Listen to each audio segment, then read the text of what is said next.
am reading from Pediatrics p71 page, Neonatology. Continuation. Routine neonatal care. History taking passage of meconium in 24 to 48 hour. Urination or number of wet diaper. Is the baby is well feeded or not? By the frequency, duration of volume of feed. Any issue, see the baby, jaundice, poor feeding, difficulty breathing, any cyanosis or seizure. We have to also monitor the weight of the baby, and weight we would should regain by day 10 to 14 or day of life, uh, mm, giving the erythromycin ointment for ophthalmia neonatal prevention, vitamin K intramuscular injection, and some screening.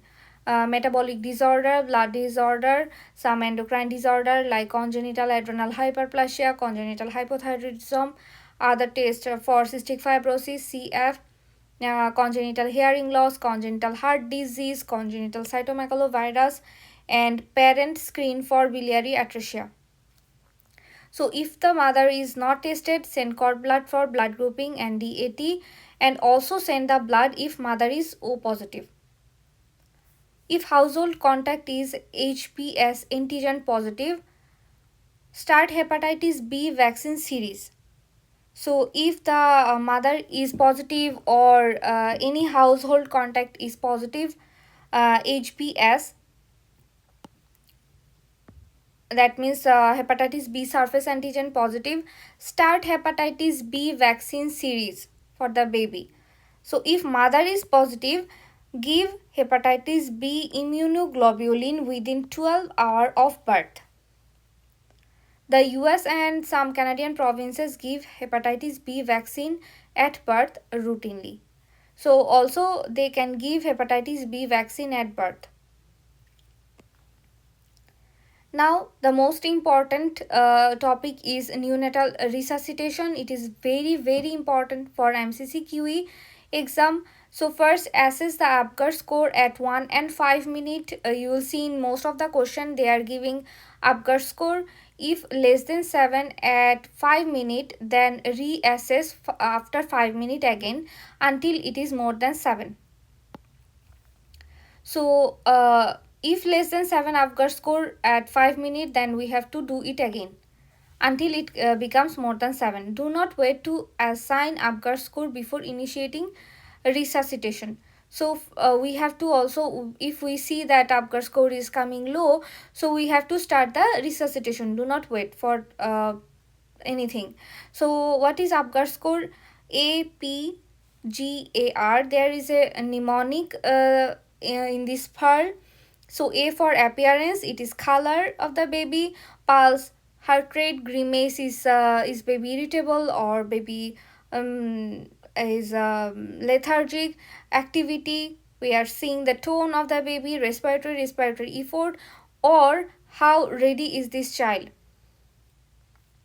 So see the Apgar score by this mnemonic. So we are now counting the Apgar score. So if heart rate is absent, uh, give 0, and if less than 100 beats per minute, that is 1. If more than 100 beats per minute, that is 2. Respiratory effort absent, 0 point. Respiratory effort is slow or irregular breathing, give 1. If baby is good, crying, that means respiratory effort is very good, give 2. And baby irritability, so no response is 0, grimace is 1, coughing or crying, give 2. So irritability, we have to see by coughing or crying. Also respiratory effort also we are seeing by crying. And tone, if limp, then 0. Some flexion of the extremity, that is 1. And actively doing all the moving all the limbs, that means active motion, give 2. Color, blue or pale, 0. Body is pink but the hand and feet is blue, that means acrocyanosis, give 1. And if all the body part, face, hand and feet all are pink, that means give 2. Then initial resuscitation, anticipation, no maternal history, history of pregnancy, labor and delivery. Step to take for all infant. Pre-delivery team briefing, debriefing include assigning role, checking equipment and discussing possible complication and management plan.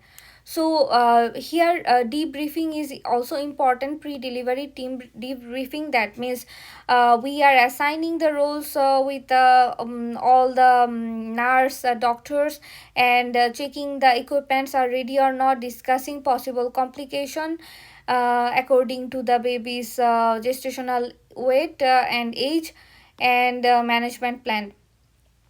Warm radiant heater, warm blanket, and dry the newborn, remove wet blanket.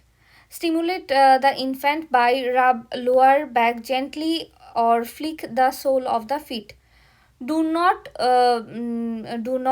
slap the baby. That is the thing important. Just rub gently on the back or flick the sole of the feet, but do not slap the baby. Position airway, that is sniffing position, and clear or suction if necessary. Assess breathing and heart rate. Also see what is the baby's breathing condition and heart rate.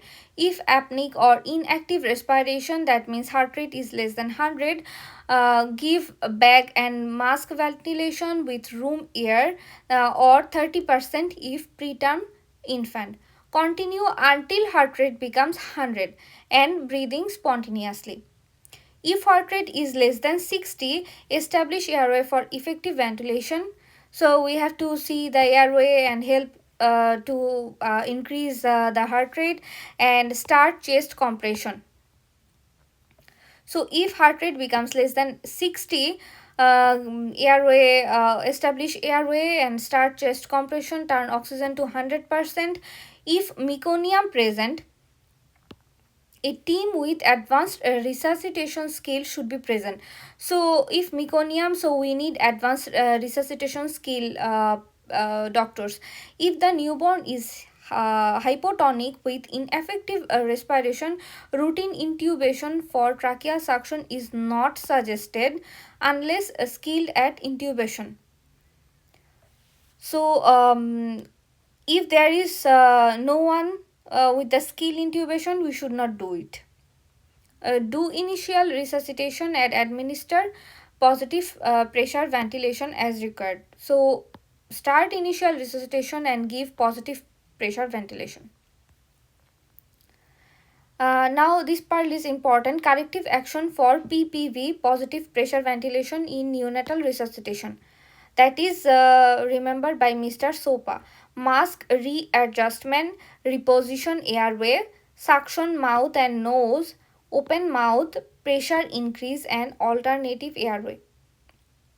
So just read once or twice or write it down, that corrective action for positive pressure ventilation in neonatal resuscitation is to remember by Mr. Sopa, that is mask readjustment, reposition airway, suction mouth and nose, open the mouth and pressure then increase alternative airway. Thank you everyone.